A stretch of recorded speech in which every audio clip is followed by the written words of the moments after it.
Hello and welcome to another episode of Gully Cricket to Bouncy Wicket podcast. I'm your host Srinivas. Hi everybody, this is Raja.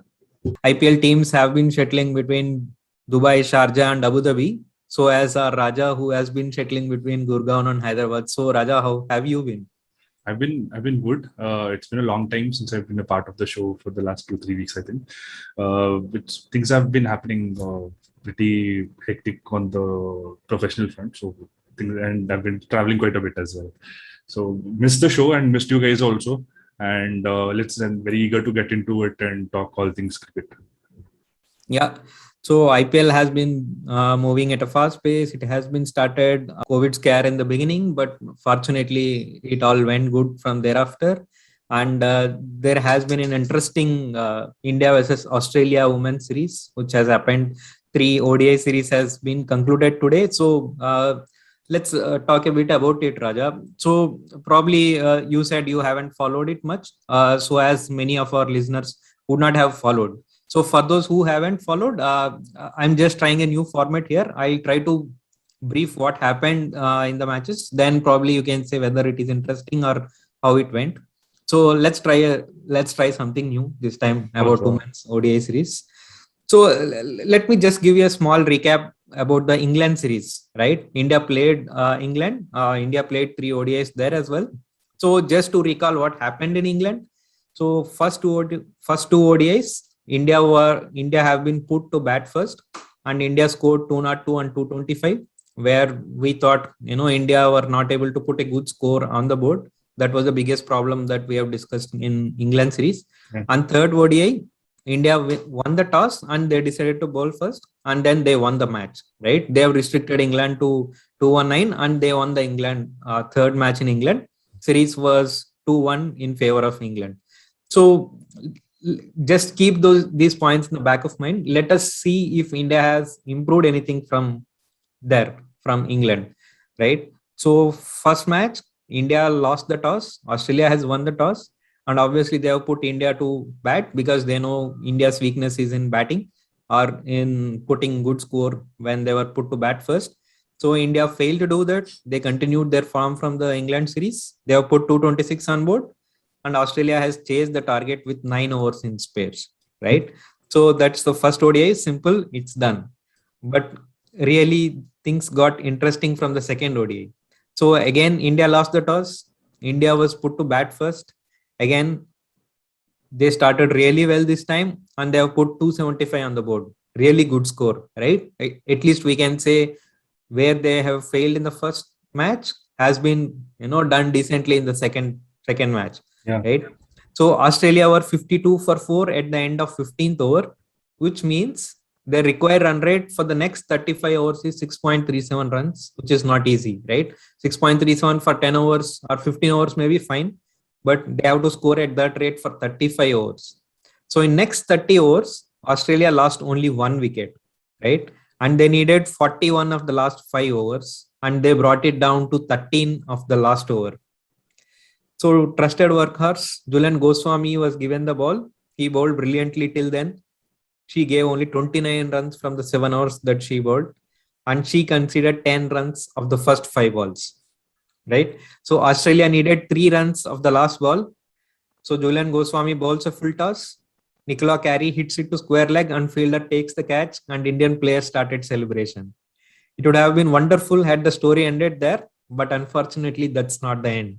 So on-field umpire refers to third umpire to check height for no ball, and third umpire decides it as no ball. It was a tight call, really tight call. It can go either way. So Australia now needed 2 runs in 1 ball, and Jhulan Goswami bowls a slower one. Nicola Carey squeezes it towards long on area, and they ran for 2, and Australia won the match and extended their winning streak of 26 matches in a row. So what were your thoughts listening to second match story, Raja? No, incredible, man. Australia having that kind of a record in itself is a great moment in history. We don't give them enough credit in terms of cricket fans, in terms of women's cricket and how they're going. But Australia has been a powerhouse, and their performances have been dominant. And to have that kind of a record, irrespective of the pandemic, over a period of years, that shows the kind of stature that they have. Having said that, things having coming down to the last over and Last simple ball, in aspect, fact. last ball, in fact, yeah, last ball of a no ball. I saw the clips of the ball in question. Oh, I don't know what you felt, but I thought it was very, as you said, marginal, but I thought it would be, I thought it was slightly above the waist. What did you feel about that?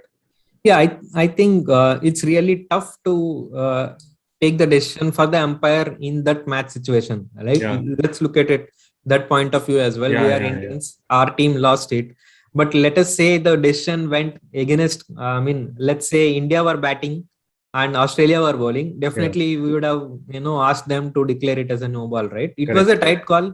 It And happens in games. sometimes what happens is that we forget that it's a 50 over match, right? Right? There are so many things that could have happened that could have changed the outcome. A dot ball somewhere during the 50 overs could Yep. have changed the turnout of how the match ended. So, yeah, I think it was hard luck, but uh, yeah, I don't think that it would have been such a scandal or it was a scandalous decision. It was tight and it went in Australia's favor. I think you have to take it on our chin and move forward. And I think that's what Yeah. India did. Yeah, Having that's what India seen did. what happened So in the third ODI. yeah. Let's look at third ODI. Third ODI. So Australia won the toss again. Probably they got bored of bowling first, so they said, "Okay, we'll go and bat first." And Australia were down by 87 for 4 by end of 25th over, right? And in next 25 overs, they have put 176 runs, and they ended the innings with a score of 264 on board. Amazing comeback, right? The Yeah, first 25 overs, it was 87, and then they lost 4 wickets as well. Like top four, they have lost, but still they went on and scored 264. So Indian batters started well, and India were at 59 when Smriti Mandana got out in 11th over, and India were at 160 when Shafali Verma got out after scoring a well-controlled 50 in 30th over. All is well till then, but in the next 10 overs, India scored only 48 runs and lost 4 more wickets and found themselves struggling at 208 for 6 in 41st over when Vitali got out. Deepti Sharma and Sneha Rana initiated the damage control and they brought down the equation to 24 runs needed of the 24 balls. Deepti Sharma gets out in the next over and Sneha Rana hits 3 consecutive 4s in the same over, and India now needs 10 runs from 3 overs. Sophie Molini, who is bowling with a bandage on her face, is back into attack. She's having a bandage between nose and lips running behind her neck. Just imagine, we all know Anil Kumble bowling with the bandage against the West Indies, right? Having the bandage covering the jaw. Like imagine if it is a vertical bandage, in this match she's having a horizontal bandage like this. And she's bowling and she's on the field. So she bowled really well and she gave only 2 runs of the over that she has bowled. Now India needs 8 runs of the 2 overs. It just reminded me of Punjab Kings, and I thought they should not really repeat what Punjab Kings has done a couple of days ago. So India need 8 runs from 2 overs, and they need 4 runs from the final over, with Sneha Rana also back in the hut, and Julian Goswami was joined by Meghna Singh, who is playing her third ODI international. Now India needs 3 runs of the last 4 balls, and Julian Goswami dances down the track, lots it straight, and it went for 4. And India ended the winning streak of Australia, and series ended in favor of Australia though. But definitely India has won the match, and it has been a nail-biting match, Raja. yeah. So your thoughts on the third ODI? No, great story, great storytelling also. Yeah, Thank yeah. you. And a good thing to note here, I think, is that you look at the team that has pushed us through in this, who are the stars of this chase. You have Shafali Verma, fairly young, very spirited, and incredibly controlled innings. Out of character, pretty much, because we've known and heard her as a dasher. And then you have a very young Yastika Bhatia who's stuck around and made the change and played so well. Deepti Sharma is pretty young. Sneha Rana just made an incredible comeback into the Indian team in the England tour. So many youngsters and so many inexperienced people just putting their hand up and leading the way, and obviously supported and so on the shoulders of someone like a great Julian Goswami, who was there to finish the game. So incredible story, and credit to India, but incredible that Australia has kept that kind Yeah. of has done for so long. Yeah, I mean, man, it's unimaginable, right? Someone Yeah. winning 26 games in a row. It's like, And let's forget cricket for any format, any sport, any kind of this thing. yeah, 26 unbeaten runs. We would look at yeah, the guys like Djokovic and all that. They have had runs like this, or Nadal, or, on clay or something like that. They've had runs of 40, 50, 60 games in a row. And they are, and it gets even more difficult in team sports because there are so many uncontrollables and so many different factors. Incredible, and that's what I meant when I said it's a moment in history, and sometimes these kind of achievements are underrepresented or go under everyone's radar, but yeah. it's important to note these kind of things and understand what we're witnessing.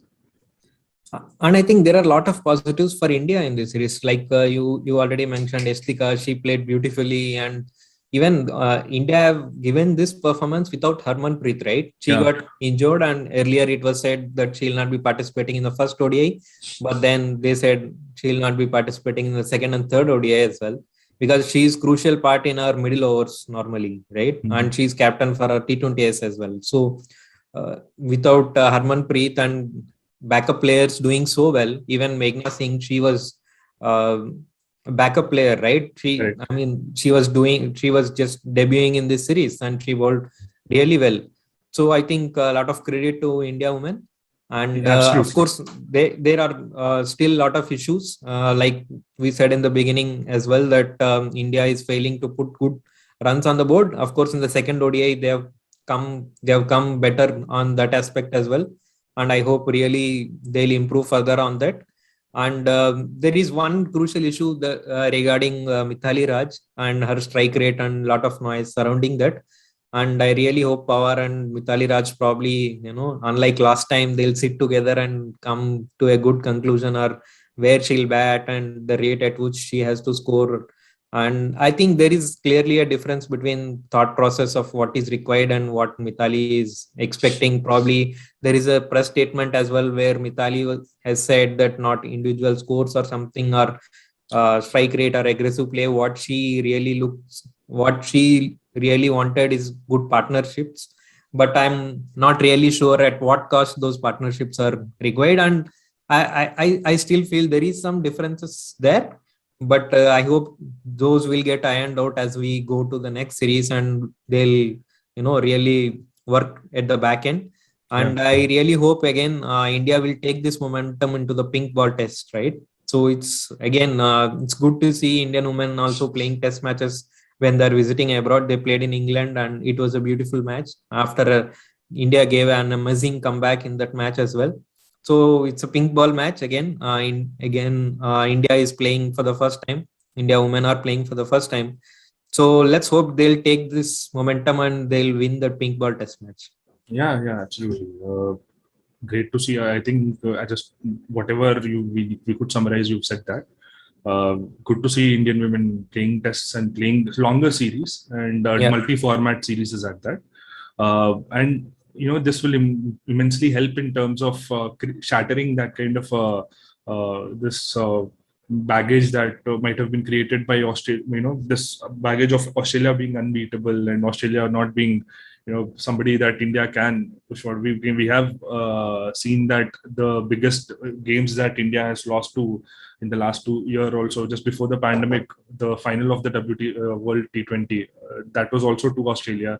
In Australia, this can clear a lot of things, and let's just hope that Indian team goes from strength to strength and does their best. In fact, it will be a tough challenge, of course. Playing the first pink ball, playing Australia, the difference in conditions. It's still a fairly young team that India has put forward, and for a lot of them, it will be the first time that they're playing Test cricket in Australia. So it's being a good challenge. I'm sure the girls will rise up to the task. I think be it men's game or women's game, one thing that Australia will take a note of is when they are a winning streak, don't play against India. right? Yeah, but it was supposed to end at some point. I don't think Yeah, that. no. I'm referring to the men's No, no, team I do, winning I streak understand. of test matches and then the women's team winning streak of ODI matches. It was I amazing. understand. I understand. I'm just telling it on a lighter note. So let's move to IPL, Raja. So again, I think in last episode we have reviewed till episode 33. So let's look from the match 34, which is between Mumbai versus Kolkata, which happened in Abu Dhabi. So again, Rohit Sharma is back into the team. Still, Hardik is not back in the team. Again, it is not clear on what kind of injury that he is facing and how long it is going to take. But as we see things now, uh, Hardik is not yet come back into the team. Rohit has come back. Mumbai has been put into the batting first. So they got a good start. I would say they got a really good start. They got 56 runs and without loss of wicket at the end of first 6 overs. And once Rohit got out, it all went downfall, I would say. So it's quite surprising when the team gets almost 60 runs in the first 6 overs, and they could add only 100 runs. And a team with batting lineup of Mumbai, right? They have Surya Kumar Yadav, Ishan Kishan, Pollard, and Quinton de Kock is in quite good touch, and it's really surprising. So again, Mumbai ended with only 155 runs on the board. I think credit has to be given to KKR bowling and way they have pulled back the match. Yeah. Right? Brilliant piece of bowling by even Prasidh Krishna, though he conceded runs, he got crucial wickets. He got Surya Kumar Yadav and Quinton de Kock, and Lockie Ferguson was amazing. Even Varun Chakravarti haven't got a wicket, but he has bowled with really controlled bowling, and probably teams will have planned for these players, right? They must be looking to just finish off his overs. He just considered 22 runs of the 4 overs, right? It is more like Rashid Khan. We'll see many times where teams just decides not to go against him. So they have put a target of 156 runs to Kolkata Knight Riders. And your thoughts on how Kolkata took it, Raja? I think it's been what 7, 8, 9 games that we've seen in UAE in this stint of the IPL. I think there are a couple of things that we've seen firsthand. I think one, it's getting very difficult for new batsmen to start off and carry on the momentum that that has been achieved in the power play. That's been a trend so far that I can see. You see that trend, barring someone like a KKR, every other team who's gotten off to a good start is struggling to finish well. We have seen this unfold many a times, especially we'll speak about the other games, but also in Sharjah especially. And similarly, the second point is that more and more as the tournament is progressing and the pitches are getting slower, the spinners are having an upper hand. What you spoke about, the three spinners of Varun and Sunil Narayan, and also Nitish Rana bowled an over. So the all 9 overs, I think they went for around 47 or 48 runs. That really broke the choked Mumbai's run, having seen the domination that they had at the end of the power play. Having said that, in the way they've positioned their chase was in complete contrast to what was expected, I think. Especially Venkatesh Narayan. I think when we did a preview also, I think it was Ricky, right? Ricky spoke about Venkatesh Iyer being such a phenomenon, and he's looking forward to seeing him play, because that's what he's heard and seen in terms of the little bit of that we've seen in the Syed Mushtaq Ali. What incredible hitting, and the kind of confidence that he has when, these are not your small time bowlers. He's hitting Trent Bolt and Adam Milne. Jasprit Bumrah is coming forward and trying to Rahul Chahar. Everybody, nobody could come, they couldn't threaten him, and you could see people, they were trying to bowl out of his arc instead of, and you can see the bowlers immediately changing their plans. They were not trying to swing it, they were not trying to get close to the stumps, they were just trying to stay away outside his arc and trying to just minimize the damage. And when this is your second game in the IPL, and when you're coming in with that kind of a form, and you're able to create, there's a phrase, right? You're building real estate in the bowlers' minds. So when you're Yeah. able to occupy that kind of a space, what better testament there is. And Yeah. this, I wouldn't call him a kid because he's in this thing, but this is an immense talented player. Uh, we can get to some kind of a shortcomings where I think I felt like he was tiring pretty quickly after 25-30 balls, where he was just trying to like whack everything and not trying to push ahead. It's really hot out there, man. I mean, Yeah, it is, really tough. of course. Yeah. But in I think I said it to a friend of mine as well, that he seems like the Indian version of Gale in terms of his long range and in terms of And not, he's left-hander as well. yeah, That is an left-hander, added and he's not trying to, advantage. you Yeah. know, run it and take a quick single and all that, because he trusts that he can whack the ball anywhere. Yeah. Yeah. And also credit where it's due, very underrated cricketer again, Rahul Tripathi. Rahul Incredible. Tripathi. And this could have turned, right? We just spoke about how it was getting difficult for batsmen to start off, and he kept building on the momentum that Shubman and Venkatesh Iyer built. Incredible hitting, clean hitting, and you didn't see him get frazzled at all. Those lofted sweeps, or even the, you know, using his feet to hit Chahar out, and incredible batting. Great partnership to see. And I think this is the kind of lineup that will threaten other teams. And this is Morgan's England's blueprint. Starting from ball one, you have players who are able to like get out and hit out. And even you could see it in the approach of Shubman Gill as well. The last couple of games, the first two games that they, Shubman is also trying to like not just occupy the crease or just trying to run at it and all that. He's trying to play more freely, more Definitely. dominate the bowling attack. Yeah. Incredible. And I think it was very pleasant to see. And one surprising thing is Bumrah got all the 3 wickets, yet he went for 43 runs of the 4 overs, right? Exactly. So, I mean, they played as if they are playing against you can say, if I can say, club cricket, right? Yeah. They are just, ripped apart every bowler, and they finished the target of 159 in 15 overs. Exactly. That's really amazing. Trent bowled 2 overs. The great Trent bowled. He's been just limited to 2.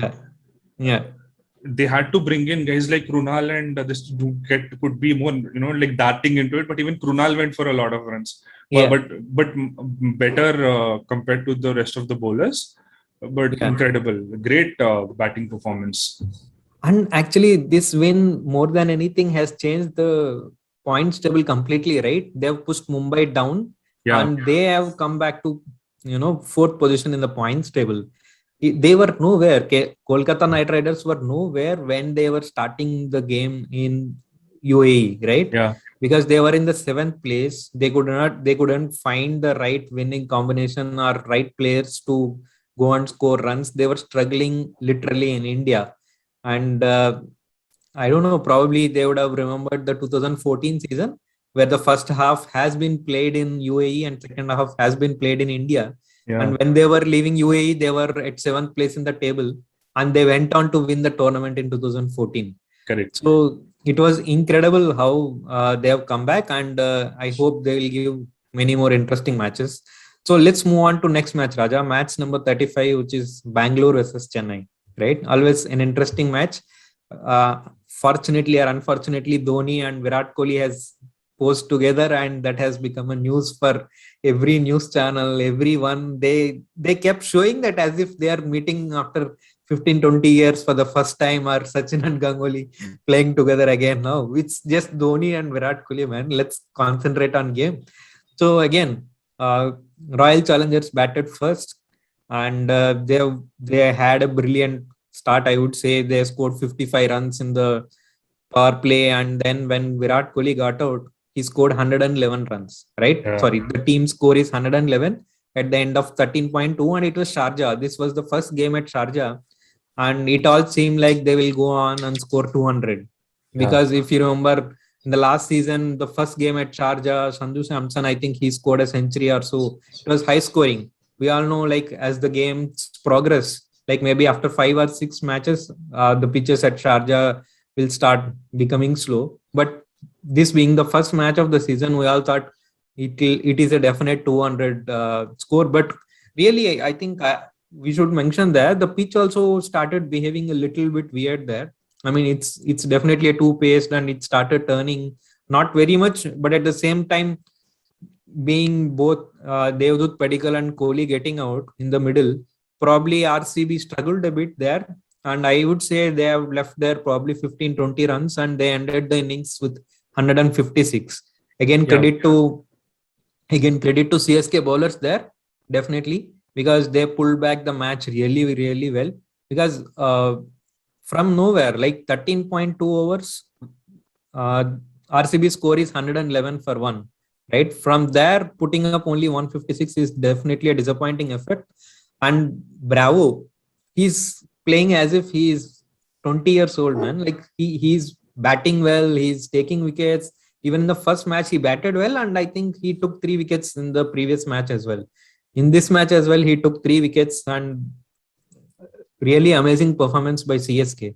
Your thoughts on how they started and how their batting went? So, firstly, just to say, they were 111 for 1. Again, lost their first wicket at Nelson. That would be another thing there. But a point to note, another thing that we can mention here is that guys like Glenn Maxwell, AB de Villiers, Tim David, the three of them put together, they made 24 runs together in 23 balls. And in that was a phase where, as you said, Bravo and Jadeja were literally like choking the flow of runs and trying to make it very difficult. You don't expect that. Even if you say that if you have like these three names who are playing here and they had like 6-7 overs left, and they faced most of it, they would have any other condition, any other time, most 9 times out of 10, you would expect a huge number of runs. Incredible to see Chennai shining so well, having had a tough season. And it's not just that, and the break might have also helped because of the all of these guys are pretty, like on the higher end of the 30s side, and maybe the break would have helped and would have made them come a little more refreshed because they weren't playing anything else. And I think that all of those things might have factored in. And when I saw. I was expecting, and even though all the commentary team was saying that it would have been a 200 plus game, and nothing of that sort, and very important and very strange to see that kind of a scoreline, but that happened. And coming to Chennai's chase, Ruturaj Gaikwad and Faf du Plessis built a very solid partnership. Good to see Faf playing so well. I think he didn't do all that much in the first game played in UAE. Good solid opening partnership against just when RCB thought that things were going to be difficult. Like Kohli comes up with an incredible catch and turns things around. Yeah. What did you think about that? I think, they have seen the game. It's a typical Dhoni style of playing, I would say. They have seen how the pitch is behaving. They know that they have to get runs in the power play. And after that, the way that they have played is amazing, Raja. It's not that they are in a hurry to get runs. At the same time, they were cautious that they have to rotate the strike and get some odd boundaries here and there so that the score pressure will not come. Yeah. And of course, Harshal Patel got wickets in between. He got Moeen Ali out, Raidu out. But I'm happy to see Raina getting runs again. In the first match, he was looking terrible. I thought for a second that he forgot how to bat, literally against the fast bowlers. So, and, just to add to that, I think he got tough for KS Bharat. He missed a simple stumping opportunity. Yeah. For Raina, and that also helped probably Raina's game a bit. And I think there is a trick that has been missed by Virat here, because he should not have brought spinners when Raina has come for batting. He should have intimidated Raina a bit more, bringing in the fast bowlers when he has come there. Not much overs left there, but still, seeing how Raina has played against the fast bowlers in the previous match, probably he would have tried that. But again, they have won with 2 overs in spare, so they have definitely left maybe 20 runs. They would have scored 175 or something to give a competitive total there. But again, like I said, it's a typical Chennai style of batting, and they have literally dominated the game from where they took on, right? Once Virat Kohli got out in the first innings, from there on till the end of Chennai's batting, I would say Chennai has clearly dominated. And coming to RCB's bowling, I also wanted to talk about Hasiranga a bit. We've seen him for 2 games now. Kind of struggling, you think? He's bowling some beautiful balls, and it's also in the same over, he's also leaking a lot of runs. What did you feel about that? On a very tough chase, and where spinners might have given RCB a bit of an edge. He went for 40 or 4 overs. And no I wickets. think, see, Chahal is also a leg spinner, right? Hasaranga is also a leg spinner. It's not that, pitch is not assisting. Chahal is bowling well. At the same time, Hasaranga is leaking runs. So I feel maybe, I don't know, I'm just guessing, maybe there is an IPL pressure because he was not part of the IPL and it's a marquee tournament and he was selected in between. So probably that pressure might be there. But I think he's going to be an important factor still in their unit. We haven't seen him batting, but I think he's a decent batter as well.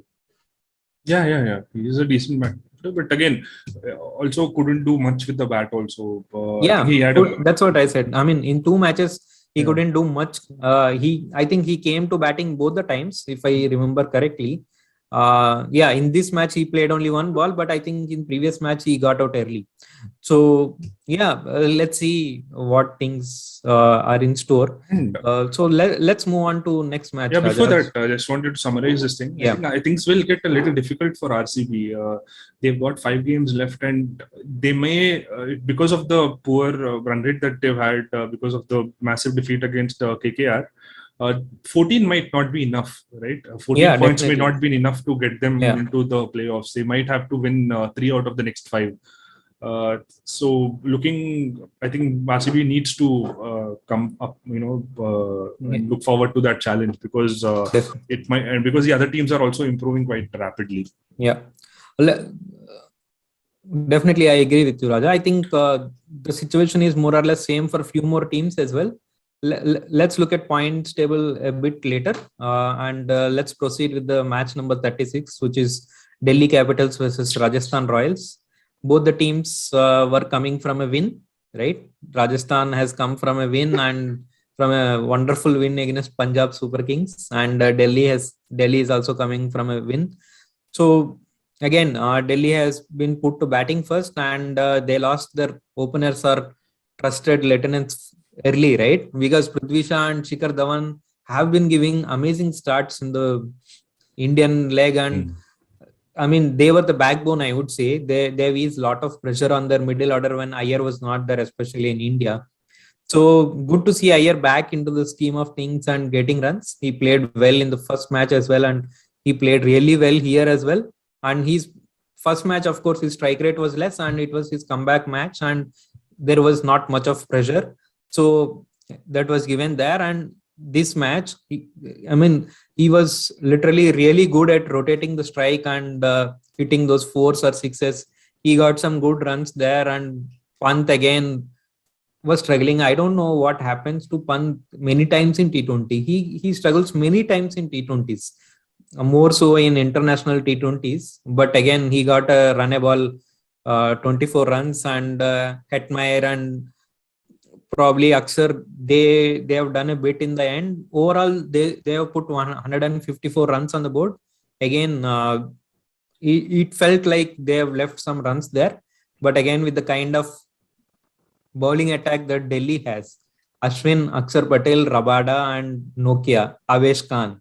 So it was intimidating, and Rajasthan being the other side, definitely it's game on actually. I would say at 154, it was not completely lost. It was a game on. And Rajasthan, you have any thoughts? If Manoj was here today, he would have said something. But it was pathetic batting performance from Rajasthan, and literally no one struck there and supported Samson, who is batting alone at one side. So your thoughts on how Rajasthan Royals batted? I think you've put it up pretty well. It was pretty pathetic in terms of their approach to the run chase. Lost wickets early. Nobody try to stick around with Samson was playing beautifully. And guys, experienced guys, right? You have Livingstone not doing much. You had David Miller, who had an opportunity after a long time to get into the 11, and him struggling.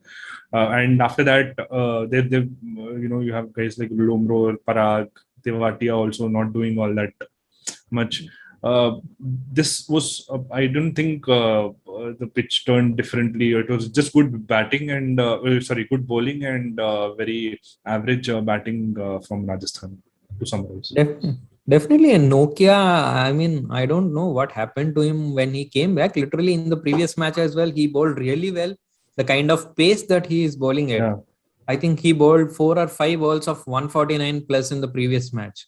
And even in this match, he bowled 4 overs. He gave only 18 runs and he took 2 wickets. Amazing. And Ashwin really bowled well in this match. Previous match, I think he went for few runs, and somehow between Pant and Ashwin, I'm not sure. Somehow I always felt Pant was not using Ashwin well. Even in the previous match, I don't know, when Ashwin was there, Akshar Patel was bowling in the power play. Right? We all know how Ashwin became famous by bowling power play overs in the CSK camp, right? He used to bowl first over as well in few instances, if I remember, long back. But somehow, I don't know what is their bowling plan, but I always felt Pant doesn't use Ashwin really well, but overall he got his 4 overs quota and finished. Every bowler, every bowler has got a wicket, and they have ensured there is enough pressure being kept on Rajasthan Royals by chipping wickets at very regular intervals. And this is probably the kind of, just going back to the RCB game, this is kind of the approach probably that Kohli would have preferred, right? All bowlers bowling in tandem and keeping the pressure and not giving away runs and no loose balls. Similar kind of a score targets as well. Nice to see that Ashwin got a full quota of his overs after a bit of time in T20.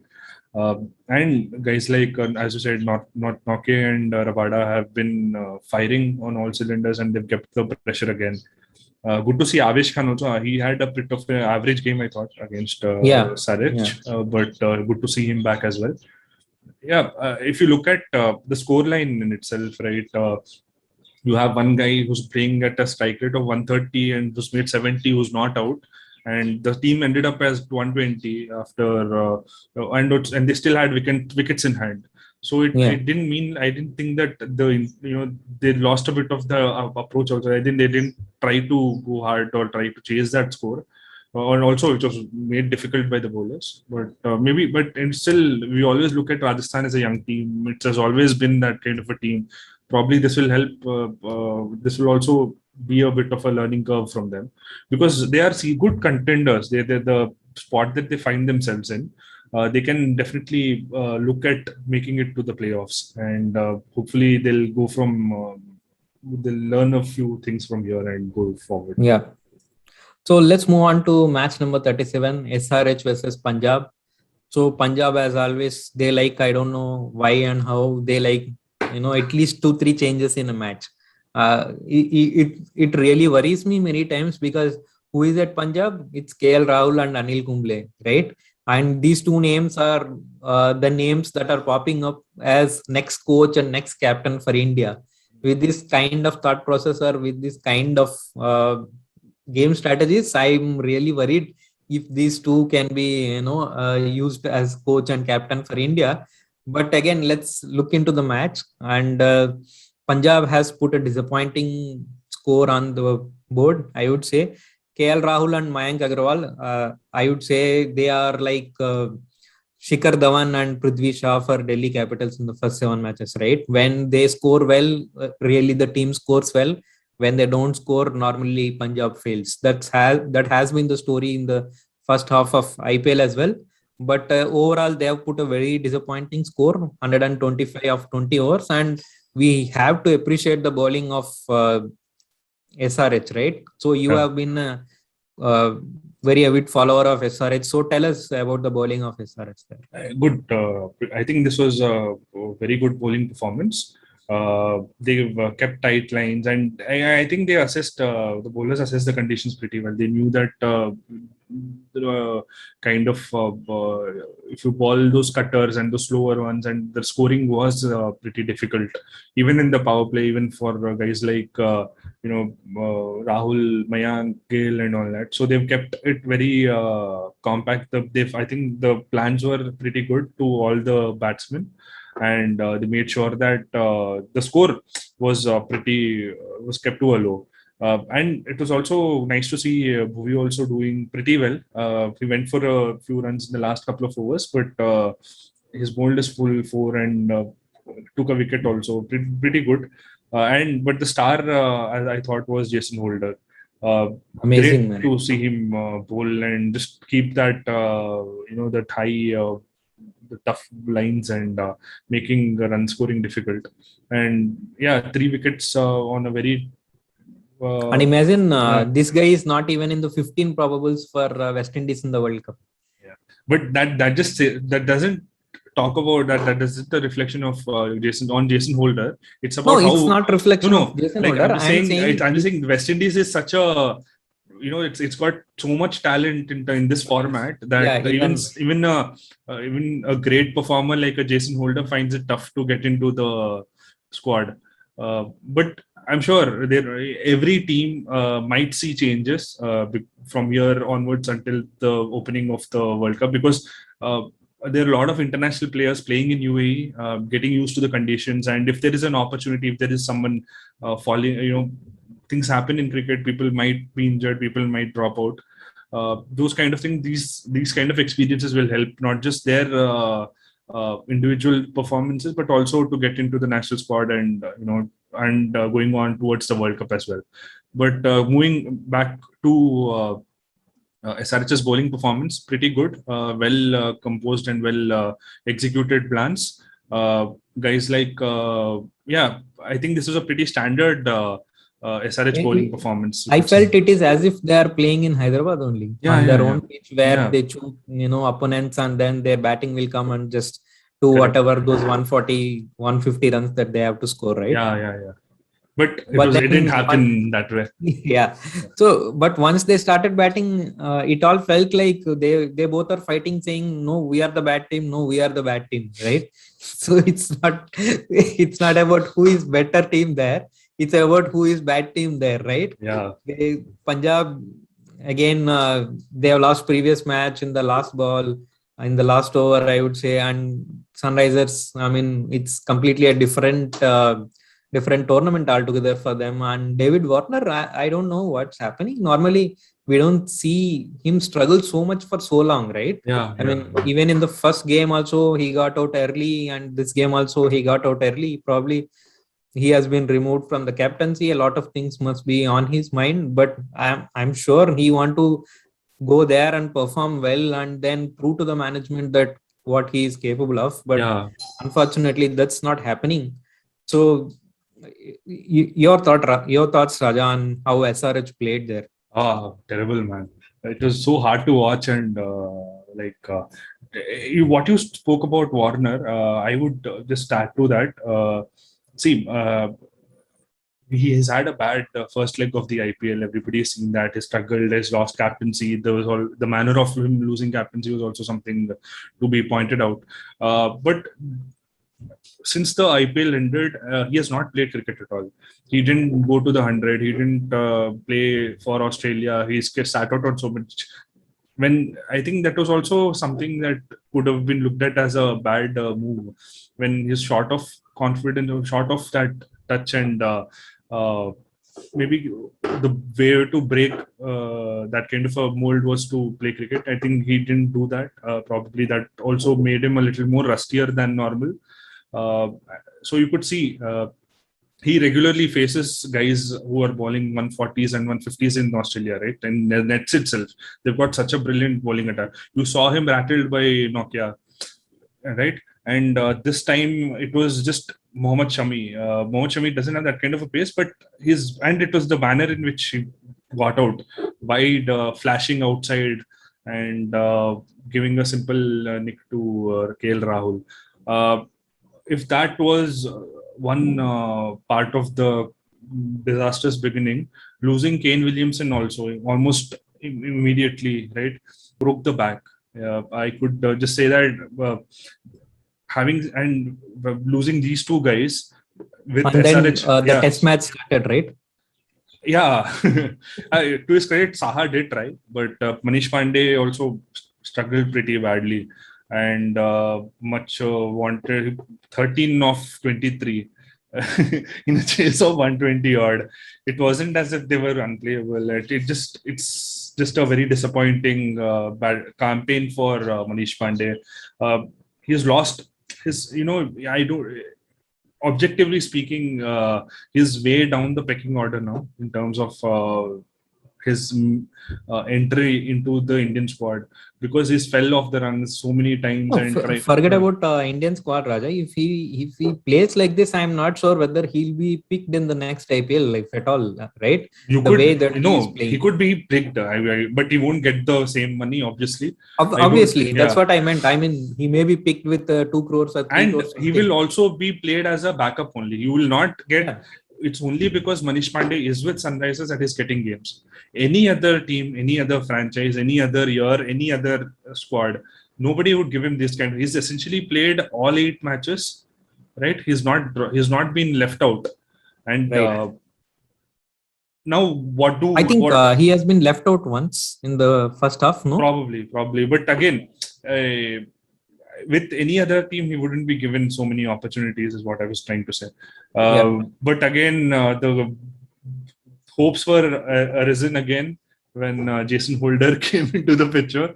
He's the What only are those person. sixes, man? He has hit 5 sixes, and every time I mean, I thought, okay, someone is going to take the catch, but it was going long way. The way that he's hitting sixes, and I think if the score at the end of the, innings, if it is looking 120, and if someone say they lost by only 5 runs, I think it is only because of Jason Holder, right? Correct. And to their credit, the young boys of they bowled really well. Harpreet Brar, Arshdeep Singh, Ravi Bishnoi. And Ravi Bishnoi, man. Ravi I don't Bishnoi, know incredible. why he was not playing the previous match. Yeah. The kind of speed that he is bowling at is what I feel is rattling the opposition batsman, right? Yeah. He's bowling a googly at 95, 97 kilometers per hour. That's not probably for Kuldeep, it may be a lifetime faster ball, bowling at 95 kilometers per hour. Yesterday, his average pace was 95 kilometers per hour. Average. Very good to see. Very good I think to see. His fastest ball was about 99 kilometers per hour. Amazing piece of talent. And to say someone of 21 years is doing that, I mean, it's incredible. That's what I mean. All these, you have these 3 youngsters who bowled 12 overs for what? 49, 51, 71 runs. 12 over under a runner ball. And then added to that, you have Mohammad Shami who's in the bowling form of his life, 4 overs for 14. So you have 16 overs for 85. So what? And Arshdeep Singh, Raja. That's right, yeah. And Arshdeep Singh, I feel he's very close to India call-up in T20 set list. Such an amazing guy and such an amazing control that he has. And every time,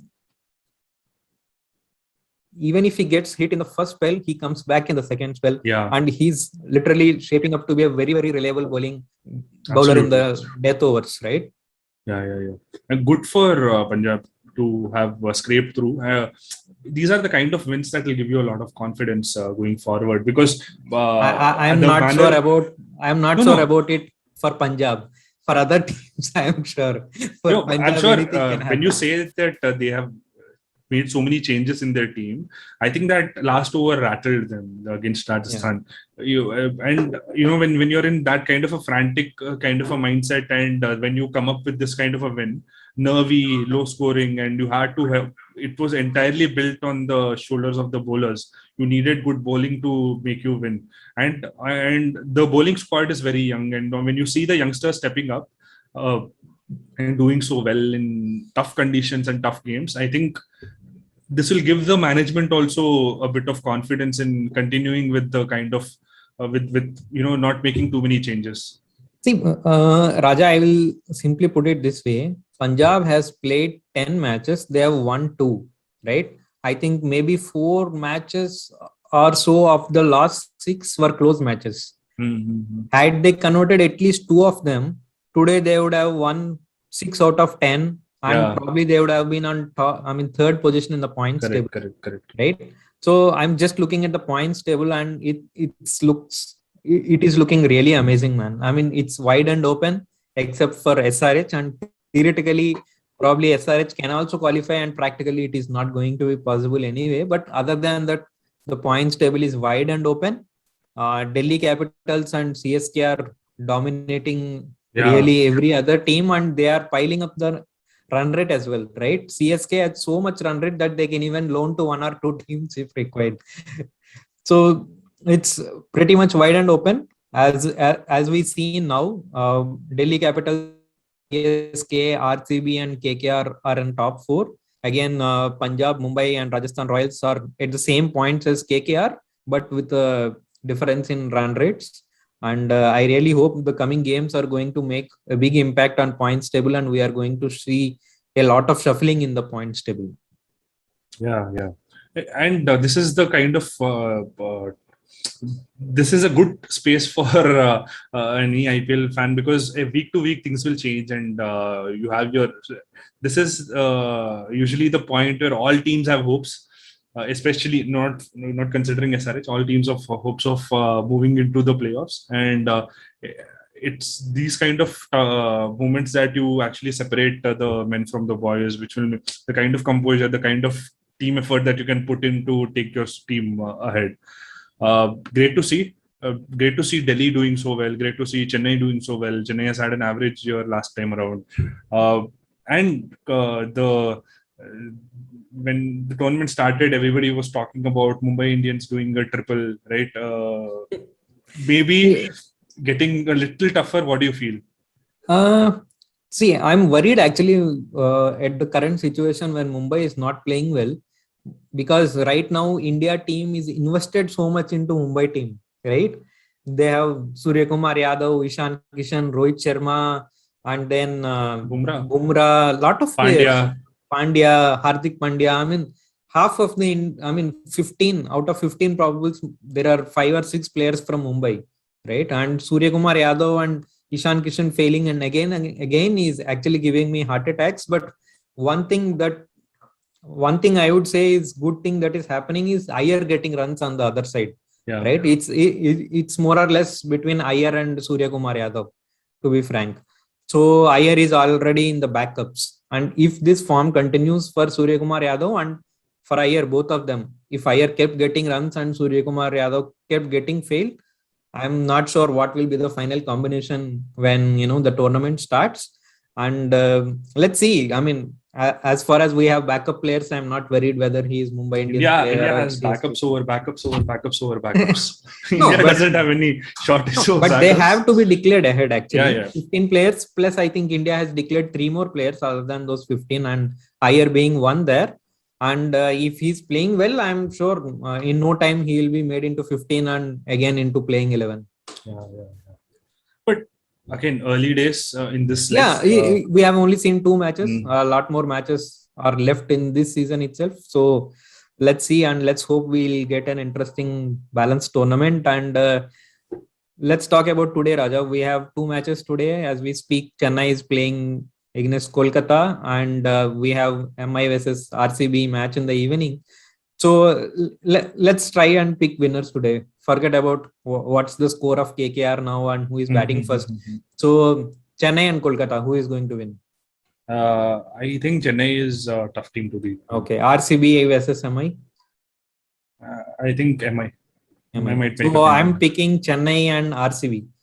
So let's see, let's review probably when we connect again. So let's hope we'll get an interesting 2 matches today. And that's all for today's episode. Please do subscribe to our YouTube channel and do leave your review on Apple Podcast if you are listening to this on any of the Apple platforms, and follow us on Spotify and Google Podcasts to get notified when we release a new episode. Thanks for tuning in. Bye bye.